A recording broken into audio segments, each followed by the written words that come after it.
할렐루야. 여러분 모두 반갑습니다.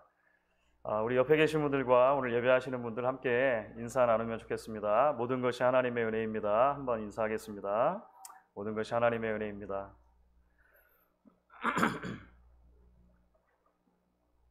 벌써 5월이 되었습니다.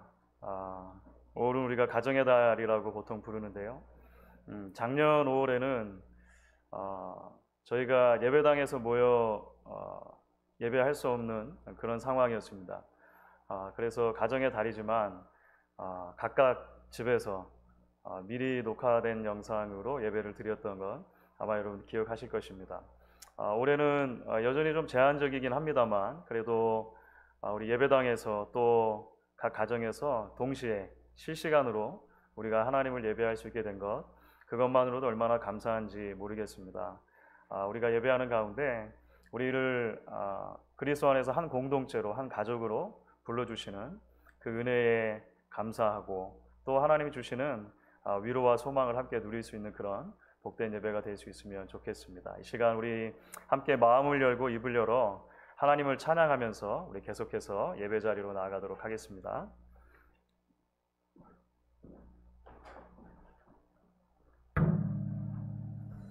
이 시간 저희 찬송가 261장 함께 박수하며 찬양하도록 하겠습니다.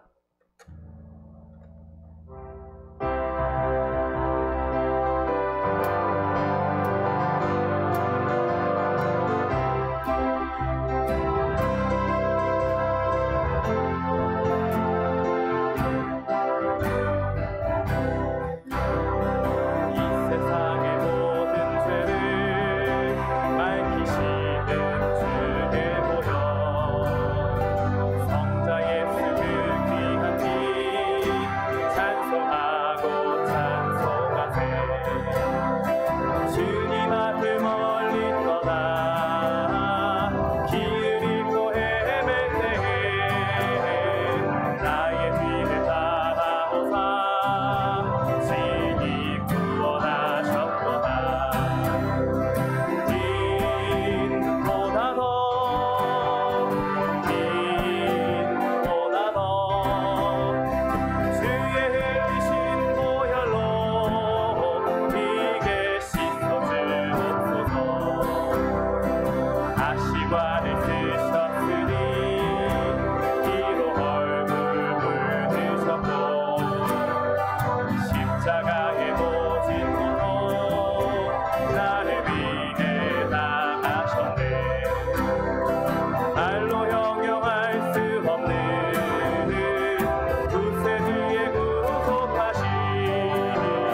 흰 눈보다 더 흰 눈보다 더 흰 눈보다 더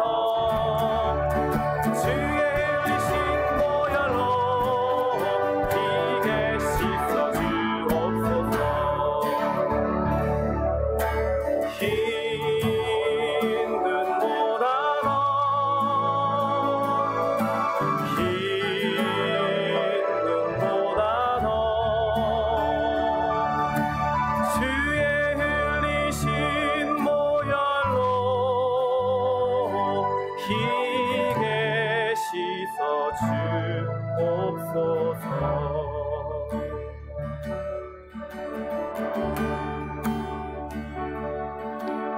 선하신 목자 날 사랑하는 분 주 인도하는 곳 따라가리. 주의 말씀을 나 듣기 위하여 주 인도하는 곳 가려네. 한 번 더 고백합니다. 선하신 목자 선하신 목자 날 사랑하는 분 주 인도하는 곳 따라가리. 주의 말씀을 나 듣기 위하여 주 인도하는 곳 가려네. 나를 푸른 초장과 쉴만한 물가로 내 선하신 목자 인도해. 험한 산과 골짜기로 내가 다닐지라도 내 선하신 목자 나 인도해. 선하신 목자 선하신 목자 날 사랑하는 분 주 인도하는 곳 주 인도하는 곳 따라가리. 주의 말씀을 나 듣기 위하여 주 인도하는 곳 가려네. 나를 푸른 초장과 나를 푸른 초장과 쉴만한 물가로 내 선하신 목자 인도해. 험한 산과 골짜기로 내가 다닐지라도 내 선하신 목자 나 인도해. 나를 푸른 초장과 푸른 초장과 쉴만한 물가로 내 선하신 목자 인도해. 험한 산과 골짜기로 내가 다닐지라도 내 선하신 목자 나 인도해.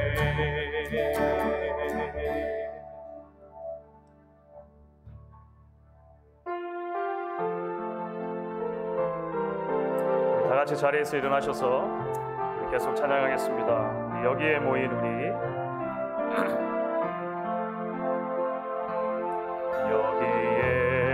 여기에 모인 우리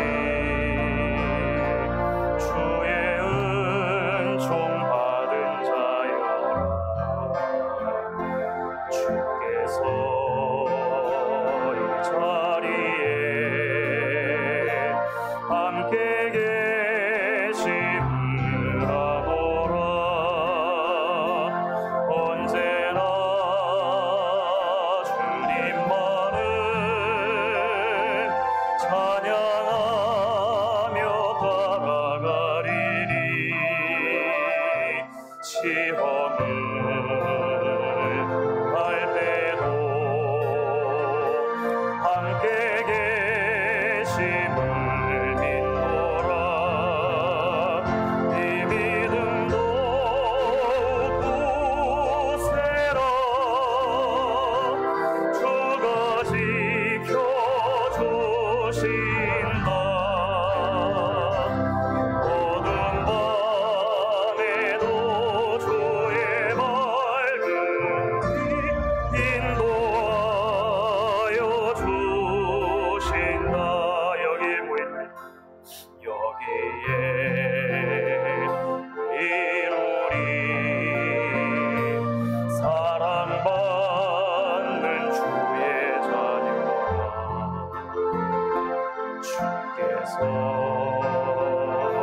뜻하신 바 우릴 통해 펼치신다. 고통과 슬픔 중에 꼭 주님 의지하오니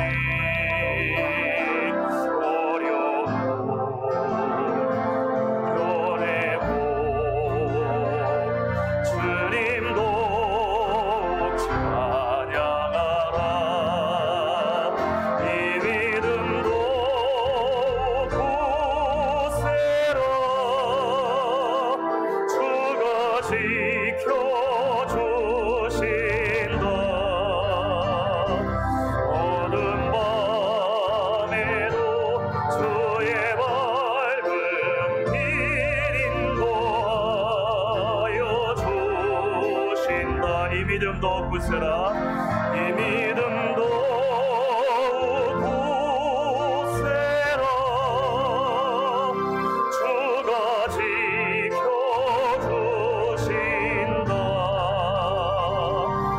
어두운 밤에도 주의 밝은 빛 인도하여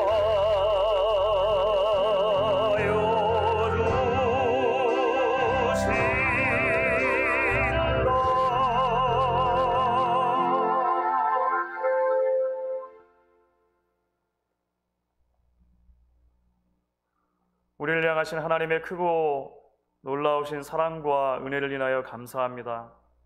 2021년을 시작하고 지난 4개월 동안도 하나님의 은혜의 장중에 우리를 품으시고 지키시고 인도하신 주님, 이제 오늘 우리가 5월 첫 주일 하나님 앞에 나와 예배할 수 있도록 우리를 이끌어 주신 것을 감사합니다. 이 시간도 우리의 마음과 정성을 다하여 살아계신 한 하나님을 예배하기 원합니다. 여전히 우리의 삶의 자리들에 고통과 아픔, 절망과 상실들이 있지만 주님 주시는 믿음 안에서 다시 일어서기를 원하며 하나님 안에서 위로부터 공급해 주시는 놀라운 힘 얻기를 소망합니다. 오늘도 우리 예배 자리에 찾아와 주셔서 하나님 우리 예배를 기쁘게 받아주시고 예비하신 풍성한 은혜를 우리 각자의 심령 가운데, 우리 가정 위에, 우리 공동체 위에 부어주시는 복된 시간 되게 하여 주시옵소서. 예배 시종을 하나님께 의탁드리며 감사드리고 예수님의 이름으로 기도했습니다. 아멘.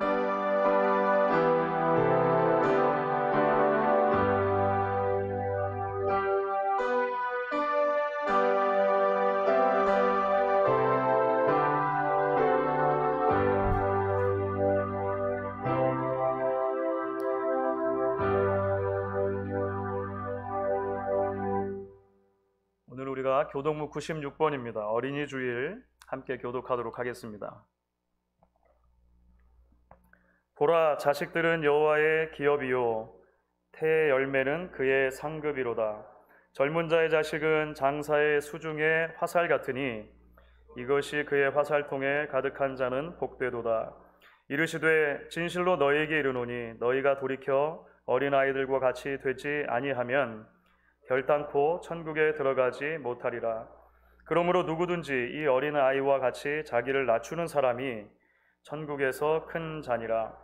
또 누구든지 내 이름으로 이런 어린아이 하나를 영접하면 곧 나를 영접함이니, 또 아비들아 너희 자녀를 노엽게 하지 말고 오직 주의 교훈과 훈계로 양육하라. 마땅히 행할 길을 아이에게 가르치라. 그리하며 늙어도 그것을 떠나지 아니하리라. 아멘.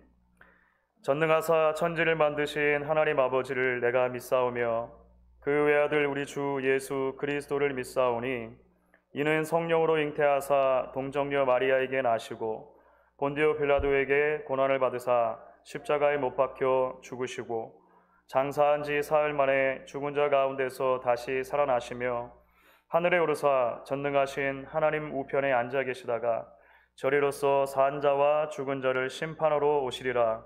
성령을 믿사오며 거룩한 공회와 성도가 서로 교통하는 것과 죄를 사하여 주시는 것과 몸이 다시 사는 것과 영원히 사는 것을 믿사옵나이다. 아멘. 우리 자리에 앉으셔서 계속해서 찬양하겠습니다.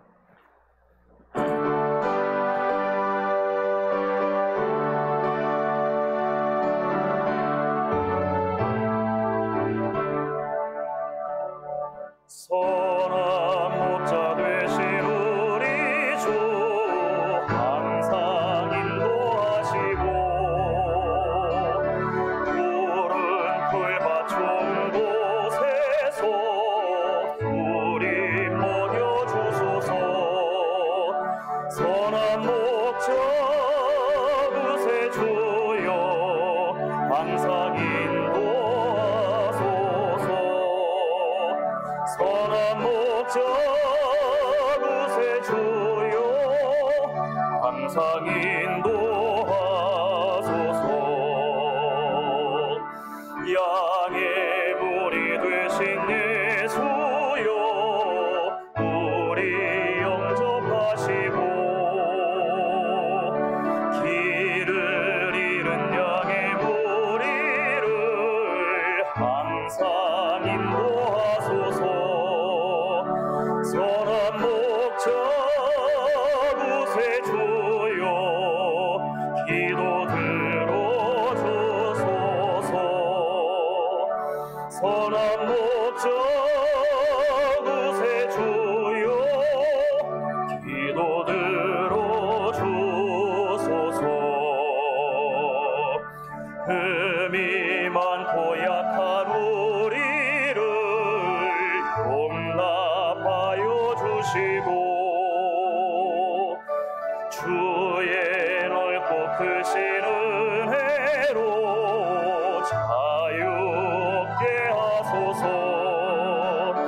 선한 목자 구세주여 지금 나아갑니다. 선한 목자 구세주여 지금 나아갑니다.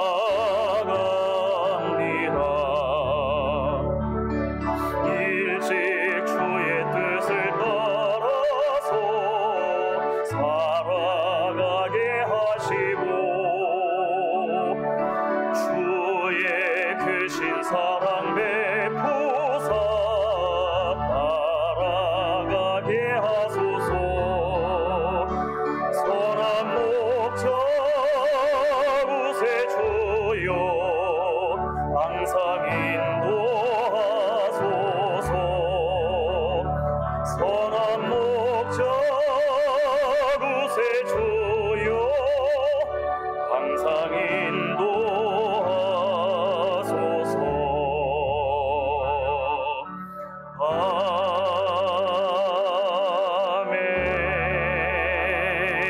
아멘.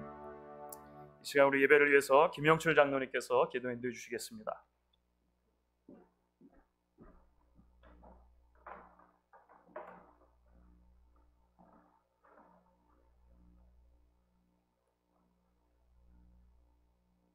사랑과 은혜가 풍성하신 우리 여호와 하나님의 은혜를 감사드립니다. 오늘도 저들에게 주의 귀한 날 허락하여 주시고 또 이렇게 세상에서 살다가 아버지 하나님께 예배드리기 위하여서 이렇게 교회와 또 각 가정에서 하나님께 찬양드리며 하나님께 영광 돌리기 위하여 저들이 이렇게 모였습니다. 아버지 하나님, 저들의 예배를 받아주시고 아버지 하나님, 이 시간에 하늘에 한량없는 은혜가 이 시간에 풍성히 내려지기를 간절히 기도드립니다.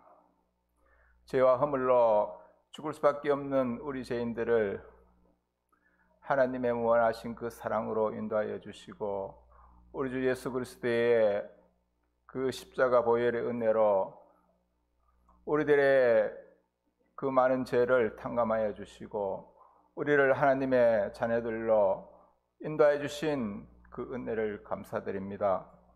아버지 하나님, 그 크신 은혜를 우리가 늘 갖기보다는 아버지 하나님, 우리들은 늘 하나님과 반대되는 방향으로 나아가는 저들의 육신의 모습을 날마다 바라봅니다. 아버지 하나님, 우리의 나약함과 연약함을 주께서 아시오니 늘 성령님으로 우리들을 충만케 하시사 하나님 바라시는 그 뜻 안에서 나아갈 수 있는 저들의 삶이 될 수 있도록 주님 인도하여 주시옵소서.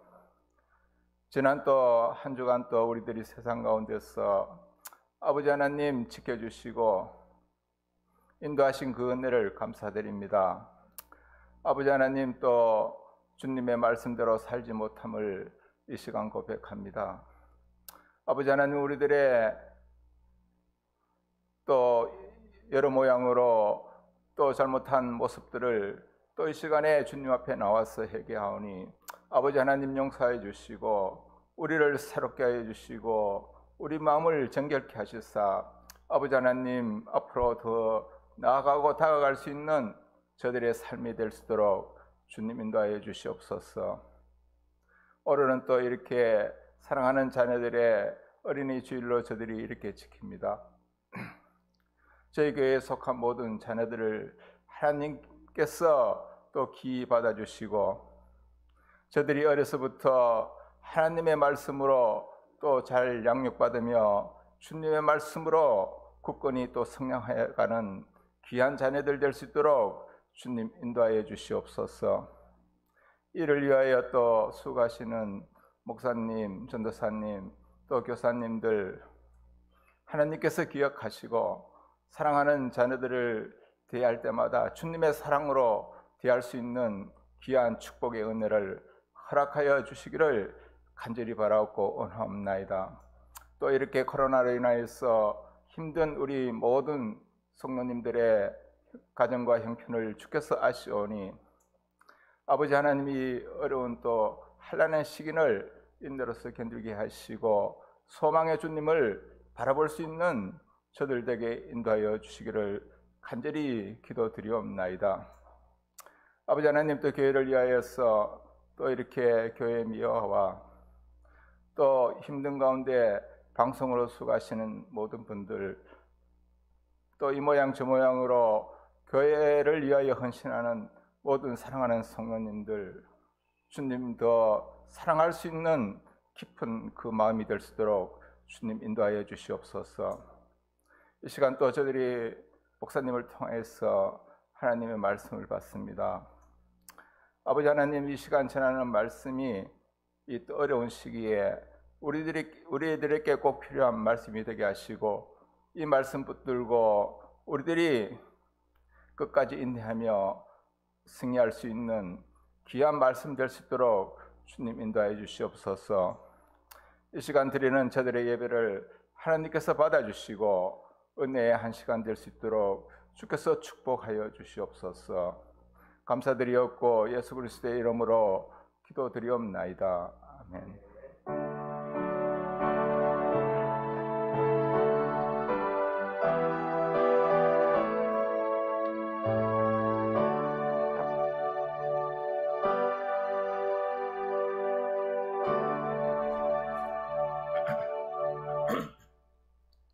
오늘 우리에게 주시는 하나님의 말씀은 느헤미야서 8장 1절부터 12절까지 말씀입니다.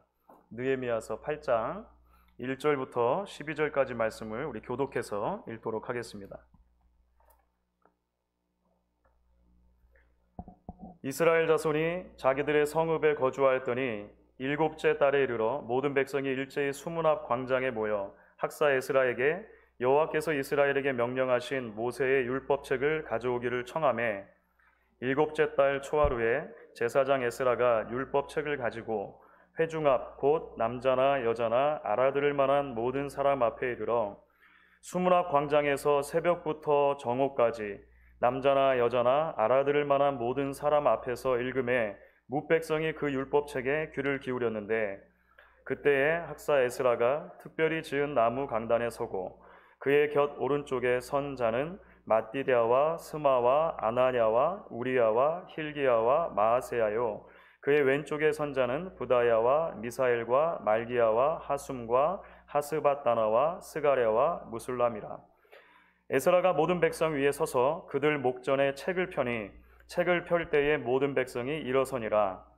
에스라가 위대하신 하나님 여호와를 송축하며 모든 백성이 손을 들고 아멘 아멘 하고 응답하고 몸을 굽혀 얼굴을 땅에 대고 여호와께 경배하니라. 예수아와 바니와 세레비아와 야민과 악굽과 사부대와 호디야와 마아세야와 그리다와 아사랴와 요사밧과 하난과 블라야와 레위 사람들은 백성이 제자리에 서 있는 동안에 그들에게 율법을 깨닫게 하였는데 하나님의 율법책을 낭독하고 그 뜻을 해석하여 백성에게 그 낭독하는 것을 다 깨닫게 하니 백성의 율법의 말씀을 듣고 다 우는지라. 총독 느헤미야와 제사장 겸 학사 에스라와 백성을 가르치는 레위 사람들이 모든 백성에게 이르기를 오늘은 너희 하나님 여호와의 성일이니 슬퍼하지 말며 울지 말라 하고 느헤미야가 또 그들에게 이르기를 너희는 가서 살진 것을 먹고 단 것을 마시되 준비하지 못한 자에게는 나누어 주라. 이날은 우리 주의 성일이니 근심하지 말라. 여호와로 인하여 기뻐하는 것이 너희의 힘이니라 하고 레위 사람들도 모든 백성을 정숙하게 하여 이르기를 오늘은 성일이니 마땅히 조용하고 근심하지 말라 하니 모든 백성이 곧 가서 먹고 마시며 나누어 주고 크게 즐거워하니 이는 그들이 그 읽어 들려준 말을 밝히 알미라. 아멘. 아멘.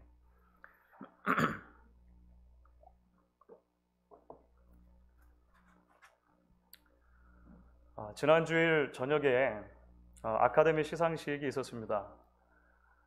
작년 초에 봉준호 감독의 기생충이 아카데미에서 4개 부분 수상을 한 데 이어서 또 한 번 한국인 또는 한국계 미국인이 만든 영화가 전 세계 많은 사람들의 주목을 받게 되었습니다.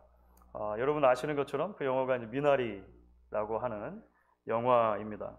극 중에 할머니 역으로 등장했던 그 윤여정 씨는 한국인 최초로 아카데미에서 여우 조연상 수상하기도 했습니다. 보신 분들도 아마 계실지 모르겠는데요. 이 미나리라고 하는 영화는 1980년대 초반을 배경으로 해서 한국에서 미국으로 이민 온 한 이민자 가정의 이야기를 다루는 것입니다. 할머니, 부모, 그리고 자녀 이렇게 총 3세대가 전형적인 이민자 가정의 모습을 볼 수 있죠. 이 3세대가 미국에 뿌리 내리기 위해서 그 삶의 높고 낮은 여러 굴곡들을 지나는 모습들을 담담하게 풀어내는 그런 영화입니다.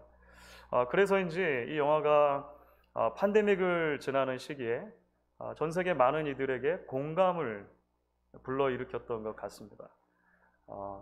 단순하게 한국 한 가정의 이야기를 넘어서서 척박한 곳에서 어떻게든 살아보려고 발버둥치는 그런 한 가정의 이야기 또는 한 공동체의 이야기가 사람들로 하여금 다시 한번 가족과 공동체의 중요성을 생각하게 하고 사랑과 이해와 또 더부살이의 중요성에 대해서 이렇게 일깨워주는, 공감하게 만드는 그런 힘이 있었다는 생각이 듭니다. 말씀드린 것처럼 5월을 맞았고 5월은 가정의 달입니다. 오늘은 우리가 어린이 주일로 또 다음 주일은 어버이 주일로 기억하여서 지키게 됩니다. 우리가 가정의 주일이 시작되는 첫 주인 오늘 함께 읽은 본문의 말씀을 가지고 느헤미야서를 묵상하게 된 것이 우연이 아니라고 저는 그렇게 믿습니다. 왜냐하면 오늘 우리가 함께 읽은 말씀을 보시면 이것은 공동체의 회복과 관련된 이야기이기 때문에 그렇습니다. 함께 읽은 말씀이 12절로 되어 있는데요. 그 12절 안에 백성이라고 하는 단어가 13번이나 등장합니다. 이거 집합명사입니다. 이스라엘 온 공동체를 말하는 집합명사입니다. 그 중에서 13번 중에서도 9번이나 되는 케이스에는 모든이라고 하는 형용사를 아예 덧붙입니다. 모든 백성이라고 하는 표현이 9번이나 오늘 우리가 함께 읽을 말씀에 등장하는 거예요. 다시 말하면 하나님의 부름받은 공동체인 이스라엘 백성 전체에 그 모든 백성들에게 어떤 거대한 일이 일어나고 있다는 것입니다. 그것을 성경은 우리에게 증언을 해주고 싶은 것입니다. 바로 거대한 부흥을 경험하는 것이죠. 하나님의 온 백성들이, 온 가족들이 다시 한번 회개와 회복을 경험하는, 다시 세워지는 것을 경험하는 것을 우리가 보게 됩니다. 여러분, 무엇이 이런 공동체의 회복과 부흥을 가능하게 했던 것일까요? 그리고 이 이야기가 오늘 신앙 공동체인 우리 교회와 또 우리의 각 가정들에게 주시는 메시지는 무엇일까요? 오늘 우리가 이제 말씀 가운데 이 모든 백성이 지나갔던 특별한 경험들을 몇 가지 함께 살펴보면서 우리가 이러한 질문들에 대해서 함께 답을 해가기 원합니다. 무엇보다도 먼저 우리가 오늘 말씀을 쭉 읽어가는 가운데 놓칠 수 없는 하나의 그 온 백성이 경험했던 바를 생각하지 않을 수 없습니다. 그것은 뭐냐면 모든 백성, 온 이스라엘이 말씀 앞에 서는 경험을 했다는 것입니다. 그렇죠? 온 백성이 말씀 앞에 서는 경험을 했다. 지난주 우리가 함께 나눈 말씀대로 이제 예루살렘의 성곽이 완성이 되었습니다. 에스라서부터 해서 느헤미야서까지는 전체적으로 하나님의 집을 짓는 이야기인데 성전이 지어졌고 백성들을 한번 회복하는 이야기가 있었고 그 다음에 성곽을 짓는 이야기가 이제 느헤미야 전반까지 끝났습니다. 성곽을 짓는데 방해가 없었던 것이 아니죠. 지난주 말씀 나눈 것처럼 여전히 심각하고 끈질긴 방해와 어려움이 있었지만 그 모든 것들을 때로는 헌신과 희생으로 또 때로는 인내와 믿음을 가지고 52일 만에 어쨌든 완공을 했다는 것입니다. 이제 그렇게 성곽을 짓는 일이 완공되고 나서 며칠 지나지 않아서입니다. 한 일주일 정도가 지났다라고 생각이 되는데요. 그 시점에서 유대력으로 하면 이제 7번째 달. 근데 조금 우리가 혼론을 할 수 있는 것이 뭐냐면 달 수로는 7째 달이지만 이 7째 달이 1월입니다. 그러니까 한 해의 첫 날로 보통 이제 이스라엘 백성들이 지키게 됩니다. 어쨌든 이 7째 달의 첫날 이스라엘 백성들이 수문 앞 광장에 모였다는 거예요. 오늘 이제 함께 읽은 말씀의 첫 절에서 우리에게 전해주고 있는 그런 배경적인 지식입니다. 수문, 워러 게이트죠. 수문이라고 하는 것은 예루살렘 성을 드나들 수 있는 여러 문들 중에 하나입니다. 그 앞에 넓은 광장이 있어서 온 백성이 다 모이기에 적합했던 것으로 생각이 됩니다. 백성들이 모여서 뭘 했을까요? 에스라를 소환합니다. 에스라. 그러니까 느헤미야서가 시작되면서부터는 한참 동안 그 이야기 뒤에 감춰져 있던 사람이죠. 에스라서에서는 우리가 에스라가 등장했었는데 느헤미야서를 열면서부터는 에스라가 잠시 사라지거든요. 그 에스라가 다시 나타나는 거예요. 제사장이고 동시에 서기관이었던 율법의 전문가였던 에스라를 사람들이 소환합니다. 그리고 부탁을 하는 것이죠. 율법책을 좀 가지고 오십시오. 율법책은 단순하게 우리 성경책처럼 이렇게 돼 있는 책이 아니라 두루마리죠. 길게 말려져 있는 커다란 책이라고 생각하시면 됩니다. 그 두루마리를 가지고 오십시오. 그리고 나서 뭘 했냐면 이제 그들 앞에서 이 두루마리에 기록된 하나님의 율법, 하나님의 말씀을 낭독하는 일이 있었다고 하는 것입니다. 자, 그런데 여러분, 특별히 우리가 이 대목을 성경이 우리에게 소개할 때 중요한 한 표현에 우리가 집중하지 않을 수 없는 것 같아요. 그것은 뭐냐면 온 회중이라고만 해도 우리가 알아듣겠는데 그 온 회중을 설명하면서 오늘 보시면 2절과 3절에 특별한 표현을 반복해서 사용을 합니다. 그게 뭐냐면 남자나 여자나 알아들을 만한 모든 사람이라는 표현이에요. 이게 2번이나 반복돼요. 남자나 여자나 알아들을 만한 모든 사람. 이게 무슨 말일까요? 남녀노소를 다 말하는 것입니다. 그러니까 나이가 아주 어리건 나이가 많으시건 상관없이 말귀를 알아들을 수 있는 사람이면 모두 다 모였다. 이렇게 생각하시면 될 것 같아요. 그런데 여러분, 사실 이 대목은 신명기 31장을 우리에게 생각나게 해주는 방식으로 사실 기록이 된 것입니다. 신명기 31장에는 이스라엘 백성들이 광야 생활을 지나서 이제 가나안 진입을 앞두고 있을 때 모세가 하나님의 백성들에게 전해준 마지막 설교를 전하고 있어요. 기록하고 있습니다.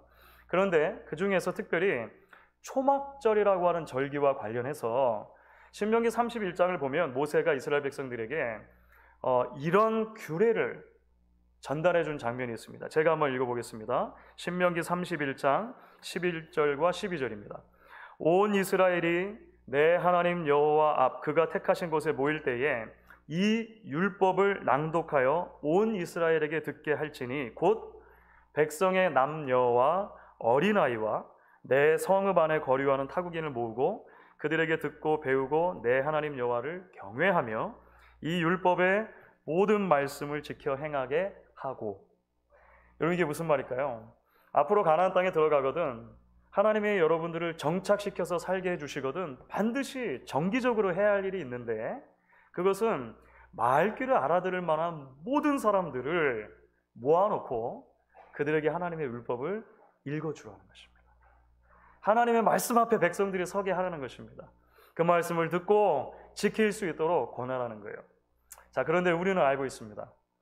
후대의 이스라엘 역사를 보면은요, 이스라엘의 역사는 바로 이 지점에서 실패한 역사입니다. 하나님의 말씀을 계속해서 듣고 그 말씀대로 사는 데 실패한 결과가 모으고 모아져서 결국 이스라엘 백성들이 무엇을 경험하냐면 포로기를 경험하는 것입니다. 아예 나라를 빼앗겨버린 거예요. 그래서 이제 포로기에서 돌아온 하나님의 백성들이 그 공동체가 성전을 짓고 성곽까지도 다 지어 올린 이후에 뭘 한 거냐면 이 말씀대로 말귀를 알아들을 만한 모든 사람들이 모여서 하나님의 말씀 앞에 선 것입니다. 학사 에스라에게 그 말씀을 우리에게 좀 읽어주십시오 부탁을 한 것이죠. 그리고 에스라는 새벽부터 정오까지 대략 한 6시간 정도였을 거라고 생각을 해요. 쭉 하나님의 율법을 읽어주는 그런 일들을 하게 됩니다.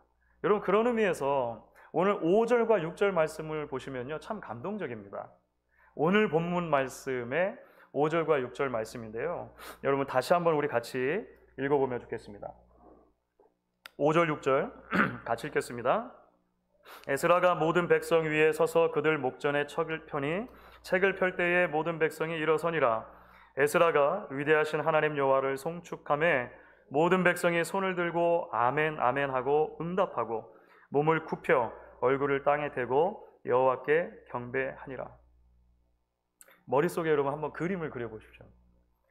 책이 무겁습니다. 두루마리 책이에요. 저기서 에스라가 끙끙대면서 가지고 왔겠죠. 특별한 강단이 마련됐다 그랬습니다. 강단 위에 올려놓았습니다. 거기서 두루마리를 쫙 펼치는 순간, 둘둘둘 말려 있으니까 펼쳐야 되거든요. 펼치는 순간 온 백성들이 다 자리에서 일어납니다. 에스라가 축복했을 때 아멘 아멘 온 백성이 화답하고 심지어 땅에 자신을 굽혀서 그 앞에 절하기까지 합니다. 장관이었겠죠. 여러분, 왜 그랬을까요? 그들은 지금 성경책 자체를 숭배하는 게 아닙니다. 오해하면 안 됩니다. 두루마리 책 자체에 어떤 주술적인 힘이 있어서 그것을 지금 경배하는 것이 아닙니다. 6절에서 분명히 밝힌 것처럼 그 말씀을 주신 하나님을 경배한 것입니다. 말씀 안에 담겨져 있는 하나님의 놀라운 뜻과 계시를 들을 준비를 하면서 그 말씀 앞에 이제 경외심을 가지고 나아가는 모습이 오늘 우리 말씀 가운데 기록되어 있는 이야기라고 하는 거예요. 사랑하는 여러분, 믿음의 공동체의 신앙과 삶에 있어서 이 말씀의 중요성이라고 하는 것은 구약과 신약 전체를 통해서 일관되게 강조되고 있는 바입니다. 말씀의 가정은 결국은 말씀 앞에 서는 가정이어야 하는 것입니다. 교회는 말씀을 담지하고 전하고 붙드는 공동체에 하는 것입니다. 왜냐하면 우리는 하나님의 계신 말씀을 통해서만 하나님이 어떤 분이시고 우리가 진짜 누구인지를 알 수 있기 때문에 그렇습니다. 우리를 향하신 하나님의 거대한 구원의 이야기와 구원받은 이후에 하나님의 백성들에게 기대하시는 삶의 이상을 우리는 말씀을 통해서만 알 수 있기 때문에 그렇습니다. 지금은 원로 시인이신 나태주 시인이 있는데요. 그 나태주 시인의 가장 대표적인 시 중에 하나가 풀꽃이라는 시입니다. 여러분들이 어디선가 한 번쯤은 들어보셨으면 좋겠는 아주 짧은 시인데 그 시가 이렇게 되어 있습니다. 자세히 보아야 예쁘다. 오래 보아야 사랑스럽다. 너도 그렇다. 이게 전부입니다. 어디선가 한 번쯤은 들어본 것 같지 않으세요? 자세히 보아야 예쁘다. 오래 보아야 사랑스럽다. 너도 그렇다. 이 아름다운 시를 읽다 보면 듣다 보면 이게 사랑을 고백하는 시 같기도 하고 또 자연 시 같기도 하고 뭐 이렇습니다. 그런데 몇 주 전이었던 것 같아요. 한국의 한 TV 그 방송에서 이제는 할아버지가 다 되신 이 나태주 시인이 출연을 했어요. 그래서 이 시를 어떻게 짓게 되었는지를 설명하시는 대목이 있었는데 아주 인상적으로 들었습니다. 이 시인은 평생을 초등학교 선생님으로 사셨습니다. 시인이시지만 동시에 초등학교 선생님으로 사셨는데요. 여러분 초등학교 아이들 보면 얼마나 다양한 아이들이 많습니까? 똑똑한 아이들도 있는가 하면 사실은 말썽꾸러기 아이들도 있죠. 늘 자신감이 넘치는 아이들도 있는가 하면 늘 주눅 들어있는 것처럼 보이는 아이들도 있어요. 자신이 가르치는 그런 수많은 다양한 아이들에게 뭔가 이야기를 하고 싶었다는 거예요. 그리고 풀꽃이 뭡니까? 풀꽃. 그야말로 풀의 꽃입니다. 풀은 지천으로 아무데나 널려 있는 거예요. 그래서 그 풀의 꽃은 사실은 누가 주목하고 들여다보지 않으면 그냥 지나치기 쉽상일 정도의 아주 작은 존재들입니다. 그런데 마음 먹고 가까이 가서 자세히 들여다보면 예쁘다는 거예요. 나름대로 예쁨이 있다는 거예요. 오래도록 들여다보면 사랑스러운 면이 있다는 거예요. 너희들도 그렇다. 선생님이 이야기를 해주고 싶었던 거예요. 다양한 아이들, 자존감이 높던 낮던 간에 그런 다양한 아이들을 향해서 선생님이 다 그렇게 소중한 사람이다라고 하는 것을 말해주고 싶었던 거죠. 그러니까 이 풀꽃이라고 하는 아주 짧은 시는 아이들에게로 자신의 마음을 전달하려고 하는 선생님의 그 다가섬이죠. 그러니까 아이들이 그 시 앞에 설 때마다 자신을 소중하게 생각하고 자신을 사랑해 주시는 선생님의 마음을 느낄 수 있는 하나의 통로가 된다. 이런 생각을 해 보았습니다. 사랑하는 여러분, 하나님이 우리에게 주신 말씀에는 하나님의 마음이 담겨 있습니다. 하나님이 우리를 얼마나 소중하게 생각하시고 하나님 우리를 얼마나 사랑하시고 우리 한 사람 한 사람을 얼마나 애달픈 마음으로 구원하기 원하시고 우리 한 사람 한 사람에게 얼마나 크고 놀랍고 위대한 계획을 가지고 계시는지를 우리 말씀을 통해 발견한다는 거예요. 여러분, 이 가정의 달에 무엇보다도 우리 목양의 모든 가정들이 하나님 말씀 앞에 서는 아름다운 일들이 있기를 간절히 바랍니다.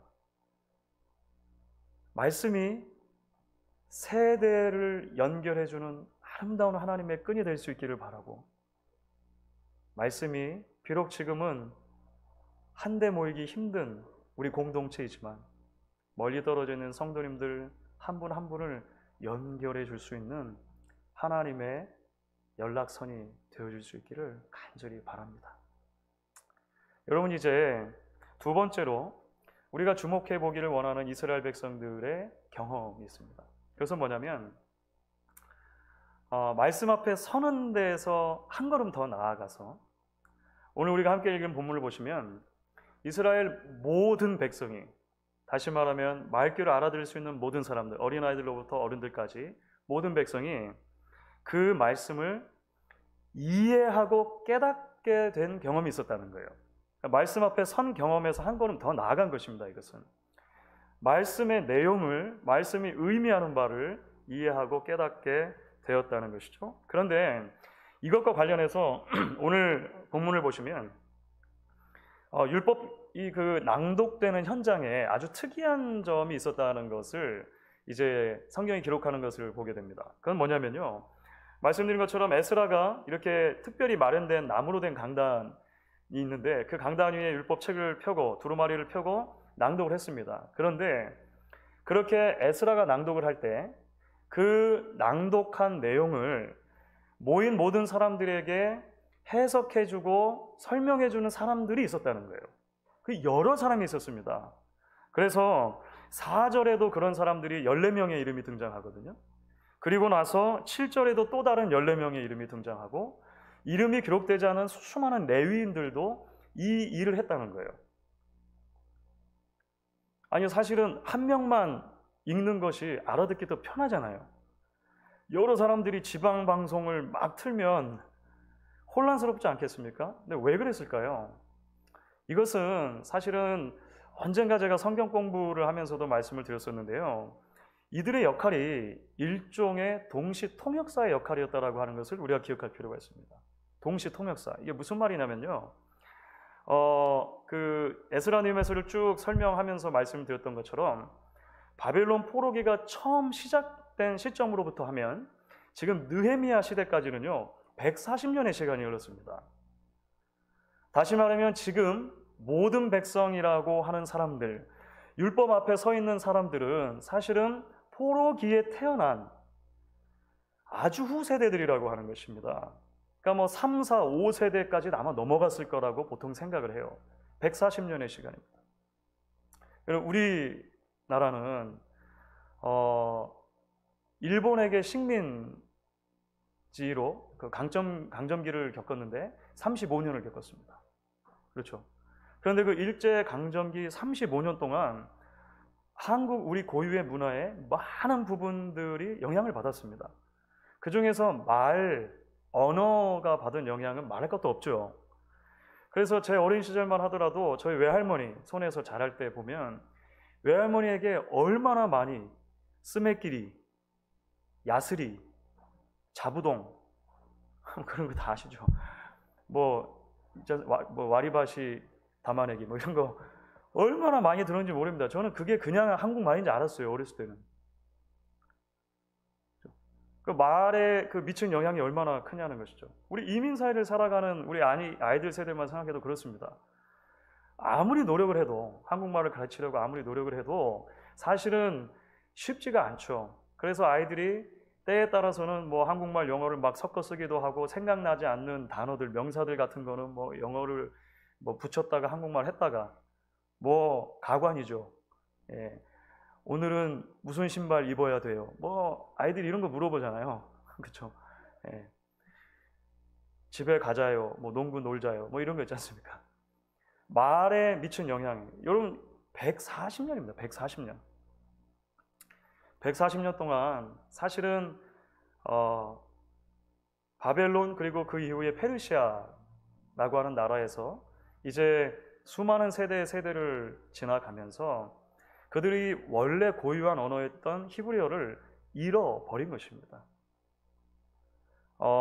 바벨론과 페르시아의 공용 언어였던 아람어가 아마 그들의 1차 언어가 되었을 것이라고 보통 많은 학자들이 생각을 합니다. 그러니 원래 조상들의 언어인 히브리어로 기록된 구약 성경을 알아들을 리가 있습니까? 말씀 앞에 말씀을 존중하는 마음으로 하나님을 존경하는 마음으로 서긴 섰는데 읽어지는 내용을 다 이해할 수 없는 거예요. 자, 그래서 통역사들이 필요했던 것입니다.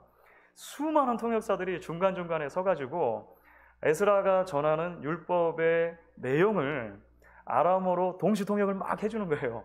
그리고 거기에 간단한 설명을 아마 덧붙였을 것이라고 생각을 합니다. 그래서 어린아이들로부터 어른들에 이르기까지 모든 사람들이 말씀을 이해할 수 있게 됐다는 거예요.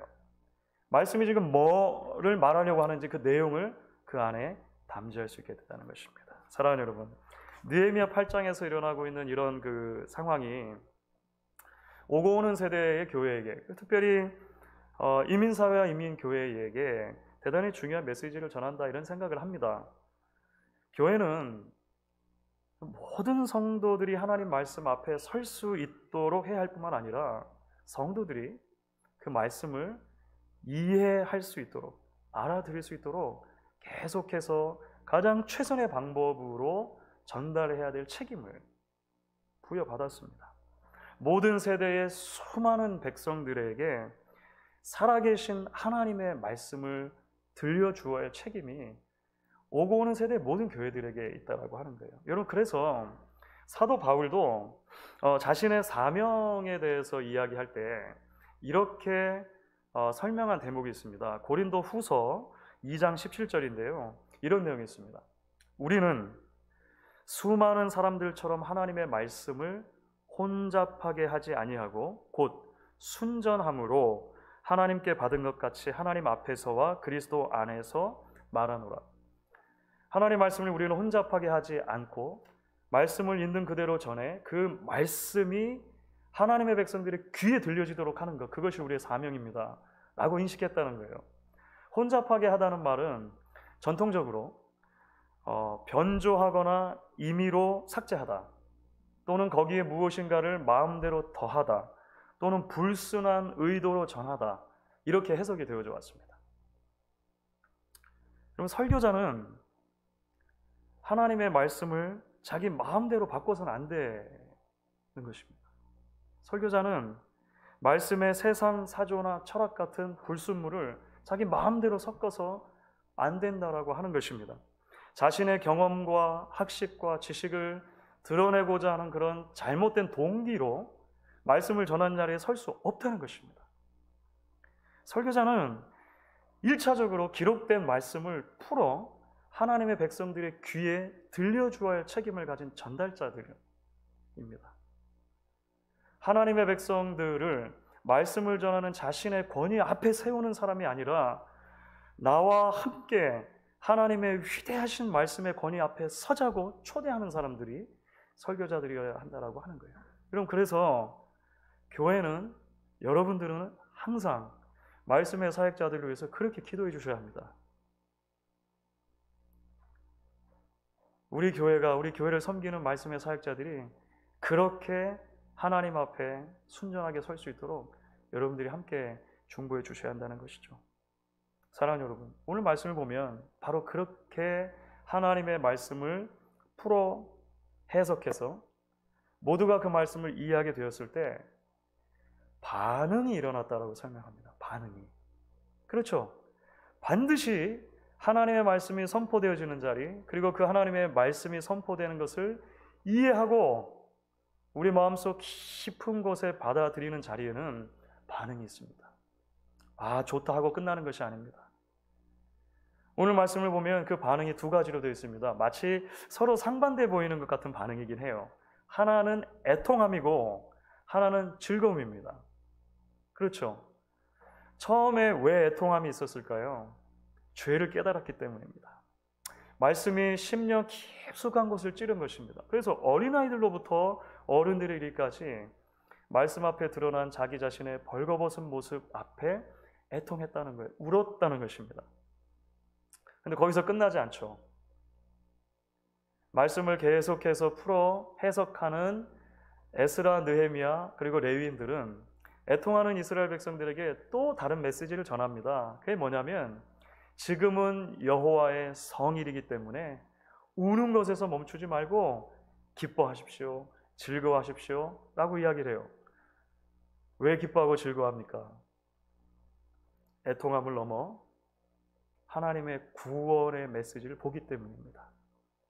하나님이 우리를 얼마나 사랑하시고 하나님이 우리를 향해서 얼마나 크고 놀라운 계획을 가지고 계시는가를 계속해서 듣기 때문에 애통함에만 머물러 있는 것이 아니라 참된 즐거움과 기쁨으로 하나님께 감격하는 자리까지 나아간다는 거예요. 자, 이 모든 것들이 어떻게 해서 생겨졌냐면 말씀을 듣고 깨달음으로 생겨졌다는 것입니다. 자, 그래서 오늘 우리가 함께 읽은 말씀 가운데 마지막 절 말씀이죠. 12절 말씀이 대단히 중요합니다. 12절 말씀 여러분 같이 한번 읽어보도록 하겠습니다. 같이 읽습니다. 모든 백성이 곧 가서 먹고 마시며 나누어 주고 크게 즐거워하니 이는 그들이 그 읽어 들려준 말을 밝히 알미라. 주 안에서 사랑하는 여러분, 복음이 선포되는 곳마다 이러한 놀라운 역사가 있다고 믿습니다. 왜냐하면 복음의 가장 핵심적인 메시지 가운데 하나는 애통하는 자는 복이 있나니 저희가 위로를 받을 것이며 라고 하는 주님의 말씀이기 때문입니다. 여전히 팬데믹 중이지만 바라기는 이 5월 가정의 달에 우리 목양의 모든 가정과 우리 교회가 말씀 앞에 서는 경험을, 나아가서 하나님이 우리에게 주신 말씀을 밝히 깨닫고 알게 되어지는 놀라운 일들이 있기를 간절히 소망합니다. 저와 여러분을 사랑하시는 우리 주님께서 주신 복음 안에서 우리가 경험하는 건강한 애통함, 신령한 즐거움이 우리 모두에게 회복되어질 수 있기를 주의 이름으로 간절히 축원하겠습니다. 이 시간에 우리 같이 한번 찬양할 때 지난달의 임력 찬양이었는데요, 우리 보좌 앞에 모였네라고 한 찬양이었습니다. 사실은 요한계시록에 나오는 한 장면을 적어 놓았는데요, 요한계시록 19장에 보면 마지막 때에 온 하나님의 백성들이 하나님의 보좌 앞에 모이는 장면이라고. 할렐루야, 우리를 구원하신 크고 놀라운 하나님을 찬양합시다, 하나님의 은혜를 높입시다 하면서 같이 그 보좌 앞에 모여 즐거워하는 대목이 나오는데요, 우리가 그때를 기억하면서 지금 매번 예배드리는 자리가 하나님 앞에 그 보좌 앞에 모일 놀라운 자리들을 미리 맛보는 자리, 말씀 앞에 서며 말씀을 경험하는 자리 되기를 우리가 소망하면서 같이 찬양하면 좋겠습니다. 우리 보좌 앞에 모이네 같이 찬양합니다.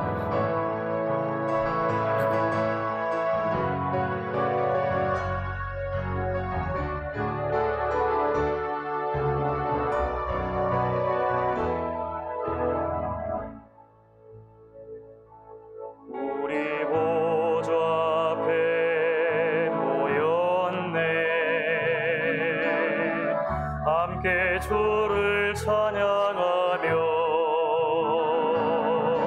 하나님의 사랑 그 아들 주셨네. 그의 피로 우리 구원받았네. 십자가에서 쏟으신 그 사랑 한같이 온 땅에 흘러 각 나라와 족속 백성 만원에서 구원받고 주 경배드리네. 구원하심이 보좌에 앉으신 우리 하나님과 어린 양께 있도다. 구원하심이 보좌에 앉으신 우리 하나님과 어린 양께 있도다. 구원하심이 보좌에 앉으신 구원하심이 보좌에 앉으신 우리 하나님과 어린 양께 있도다. 구원하심이 보좌에 앉으신 우리 하나님과 어린 양께 있도다.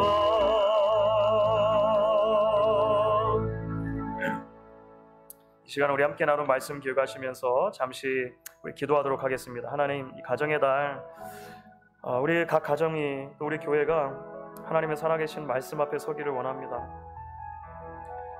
말씀 앞에 겸손하게 설 때 그 말씀 안에 담겨진 하나님의 놀라운 사랑, 우리를 향하신 구원의 메시지를 보게 하시고, 지금 힘들고 어려운 긴 터널 같은 시기를 지날 때 그 말씀이 우리를 다시 한번 하나님의 영광스러움 안에 세우는 일들이 있게 하소서. 여러분들 기도하면 좋겠습니다. 아울러 아예 말씀으로 이 땅에 와 버리신 하나님의 아들 예수 안에서 우리에게 복음의 길이, 우리에게 놀라운 새 생명이 선물로 주어졌는데, 하나님 날마다 그것을 누리며 주 앞에 영광 돌리게 하소서. 이 시간 우리 함께 나눈 메시지를 기억하면서 기도하도록 하겠습니다. 하나님 아버지 감사합니다. 주께서 오늘도 우리를 예배 자리로 초대하실 뿐 아니라 말씀 가운데 다가와 주셔서 우리에게 도전하시고 위로하시고 격려하시니 감사합니다. 주님, 하나님의 말씀 앞에 섰던 이스라엘 백성 구원의 백성들과 같이 하나님 그 말씀을 깨닫고 그 말씀을 알게 되었을 때 하나님 아버지 그들이 말씀 앞에 반응하였던 것 같이 하나님 우리의 삶이 다시 한번 말씀 안에 서는 삶, 말씀에 반응하는 삶으로 서 있기를 원합니다. 하나님께서는 하나님 아버지 참으로 기록된 말씀을 통해 우리에게 다가와 줄 뿐 아니라 하나님 아버지 참으로 참 말씀하신 예수 하나님 우리에게 주시고 그 주님 안에 보신 사랑을 지금도 하나님 우리에게 주신 선물 말씀을 통해서 가르쳐 주시고 날마다 주님 앞에 겸손함으로 나아가며 주 앞에 영광 돌리며 하나님 앞에 서기를 멈추지 않는 우리 온 가정들과 하나님의 백성들 될 수 있도록 주여 주시옵소서.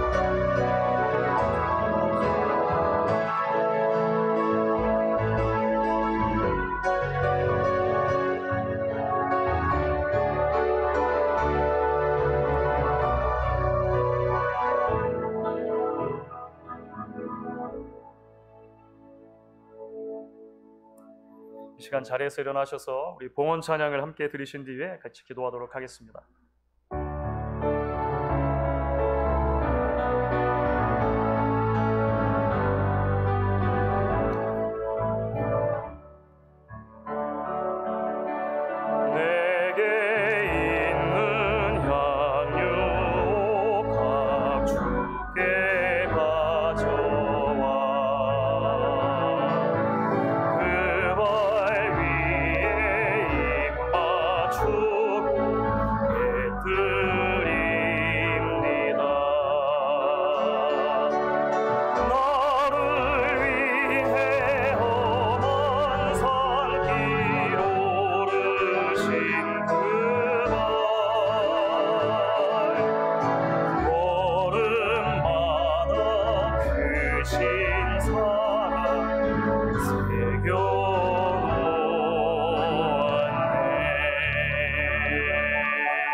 실로암 선교회 선교헌금 드리셨습니다. 오영광 장로님, 나순자 권사님 가정 범사에 감사합니다.